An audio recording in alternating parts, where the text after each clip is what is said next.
বাংলাদেশের প্রত্যন্ত অঞ্চল থেকে যারা আমার এই ভিডিওটা দেখবেন এবং শেয়ার করবেন, প্রত্যেককে আমি ব্যক্তিগতভাবে ধন্যবাদ দিচ্ছি। অত্যন্ত দুঃখের সাথে বলতে হয়, পটুয়াখালী জেলার রাঙ্গাবালী উপজেলার ছোট বাইজদা জাকির হোসেন মির্জা গত 28/1/2026 তারিখে 10:30টার সময় মৃত্যুবরণ করেছেন। আমি ফেসবুকে গত 2 দিন আগে তার মৃত্যুর নিউজটা পেয়েছি। মৃত্যুর নিউজটা ফেসবুকে দেখার পরে অত্যন্ত ভারাক্রান্ত হয়ে পড়েছি। কত যন্ত্রণার ঝড় বয়ে গেছে তখন আমার মনে। আমার দীর্ঘদিনের পরিচিত এবং বন্ধু মানুষ ছিলেন। ওনার বাড়ি ছোট বাইজদা। উনি রাঙ্গাবালী থেকে লঞ্চ যোগে প্রায়শই ঢাকা আসতেন।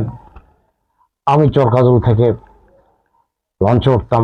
অনেক সময় পাশাপাশি কেবিনেও ঢাকা আসছি। রাত্রে কেবিনে বসে দেখা গেছে রাত্রে 12টা-1টা পর্যন্ত আমরা গল্প করেছি, একাধিকবার চা খেয়েছি, অনেক আড্ডা মেরেছি। সে রাঙ্গাবালী ছোট বাইজদা, বড় বাইজদা, সাইলদেবিন্দ, মৌলভী, চরকাজল, সরবিশ্বাসের এবং চরাঞ্চলের ভৌগোলিক অবস্থান এবং রাজনৈতিক অবস্থান নিয়েও চলার পথে লঞ্চে বসে রাত্রে আলাপ করেছি। কয়েক মাস আগেও উনি রাঙ্গাবালী থেকে ঢাকার উদ্দেশ্যে লঞ্চে উঠছেন এবং আমিও চরকাজল থেকে ঢাকার উদ্দেশ্যে লঞ্চে উঠছি এবং লঞ্চে বসে অনেকক্ষণ কথা বলেছি। আমার সাথে চরকাজলের আমার আরও এক ভাগ্নে ছিল এবং রাত্রে একাত্রে ভাতও খেয়েছি।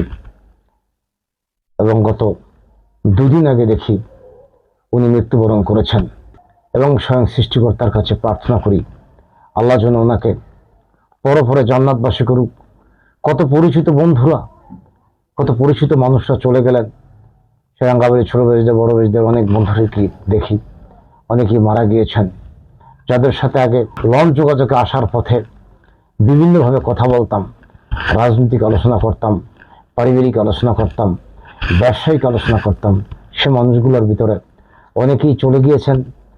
ইতিমধ্যে ছোট বাইজদার জাকির হোসেন মির্জার মৃত্যুর অবস্থানটা দেখে, তার ছবিটা ফেসবুকে দেখে অত্যন্ত বিভ্রান্ত হয়ে পড়েছি, অত্যন্ত হতাশাগ্রস্ত হয়ে পড়েছি। আগামী দিনে হয়তো আমরা একদিন চলে যাব এই পৃথিবীর মায়া ছেড়ে, কেউই এই পৃথিবীতে থাকতে পারবো না। আমি তার শোকায়িত পরিবারের প্রতি সমবেদনা জানাচ্ছি। স্বয়ং সৃষ্টিকর্তা যেন তার শোকায়িত পরিবারের সকলকে সুস্থ রাখেন এবং তার শোকায়িত পরিবারের সবাই যেন শোক সহ্য করার মতো ক্যাপাসিটি স্বয়ং সৃষ্টিকর্তা দান করুন এবং আল্লাহ রাব্বুল আলামিন যেন জাকির হোসেন মির্জাকে ভেহেশতবাসী করুন এবং ভেহেশতের সর্বোচ্চ স্থান যেন তাকে আল্লাহ রাব্বুল আলামিন রাখুক এবং তার শোকায়িত পরিবার সবাই যেন সুস্থ থাকে, এই আশা ব্যক্ত করে আমি আমার সংক্ষিপ্ত বক্তব্য শেষ করছি। ধন্যবাদ আপনার সকলকে। সুস্থ থাকবেন, ভালো থাকবেন।